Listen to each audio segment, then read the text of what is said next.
Hi, here we have President Trump at the Brussels EU summit, NATO summit.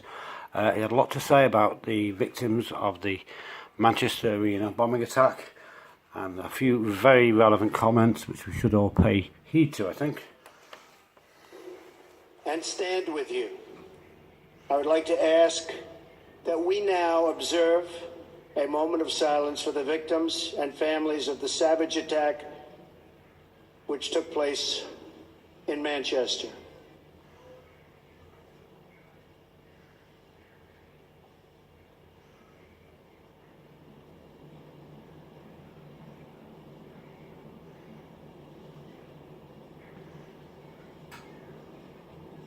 Thank you. Terrible thing.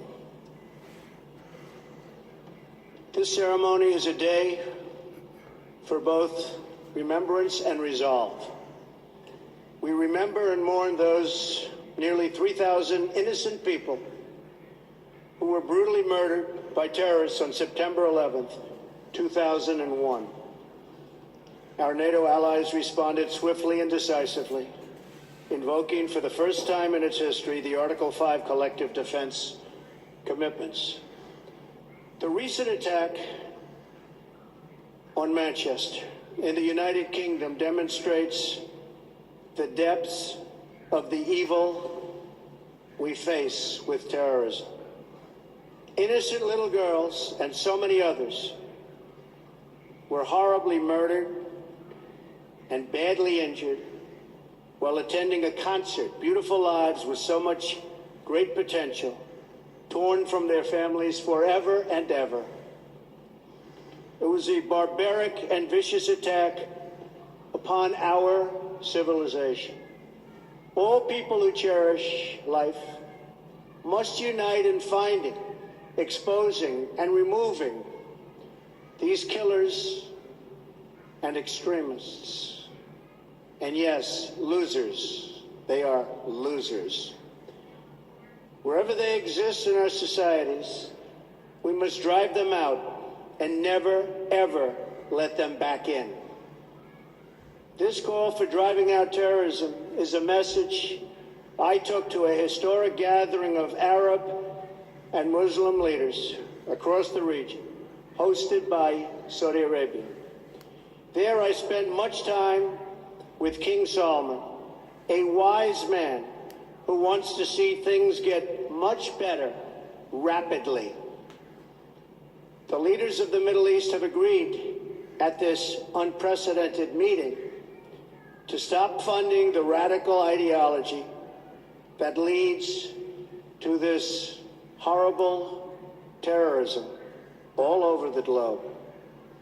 My travels and meetings have given me renewed hope that nations of many faiths can unite to defeat terrorism, a common threat to all of humanity. Terrorism must be stopped in its tracks, or the horror you saw in Manchester and so many other places will continue forever. You have thousands and thousands of people pouring into our various countries and spreading throughout, and in many cases we have no idea who they are. We must be tough, we must be strong, and we must be vigilant. The NATO of the future must include a great focus on terrorism and immigration, as well as threats from Russia and on NATO's eastern and southern borders. These grave security concerns are the same reason that I have been very, very direct with Secretary Stoltenberg and members of the alliance in saying that NATO members must finally contribute their fair share and meet their financial obligations. But 23 of the 28 member nations are still not paying what they should be paying and what they are supposed to be paying for their defense. This is not fair to the people and taxpayers of the United States.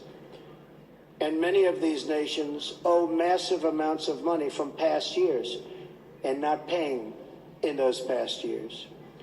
Over the last 8 years, the United States spent more on defense than all other NATO countries combined. If all NATO members had spent just 2% of their GDP on defense last year, we would have had another $119 billion for our collective defense and for the financing of additional NATO reserves. We should recognize that with these chronic underpayments and growing threats, even 2% of GDP is insufficient to close the gaps in modernizing, readiness, and the size of forces. We have to make up for the many years lost.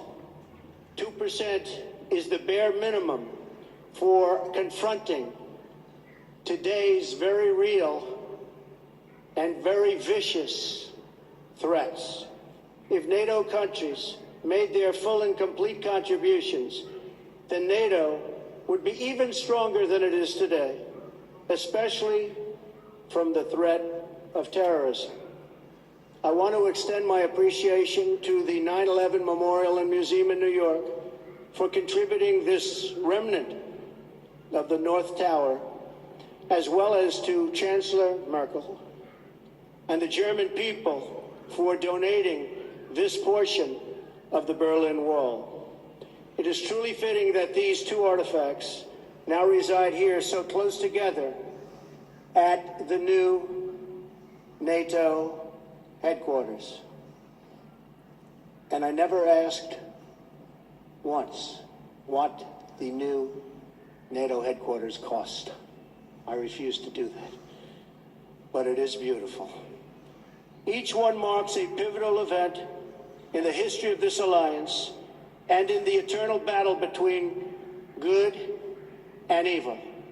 On one side, a testament to the triumph of our ideals over a totalitarian communist ideology bent on the oppression of millions and millions of people. On the other, a painful reminder of the barbaric evil that still exists in the world and that we must confront and defeat together as a group, as a world. This twisted mass of metal reminds us not only of what we have lost, but also what forever endures. The courage of our people, the strength of our resolve, and the commitments that bind us together as one. We will never forget the lives that were lost. We will never forsake the friends who stood by our side. And we will never waver in our determination to defeat terrorism and to achieve lasting security, prosperity, and peace. Thank you very much. It's a great honor to be here. Thank you. Thank you.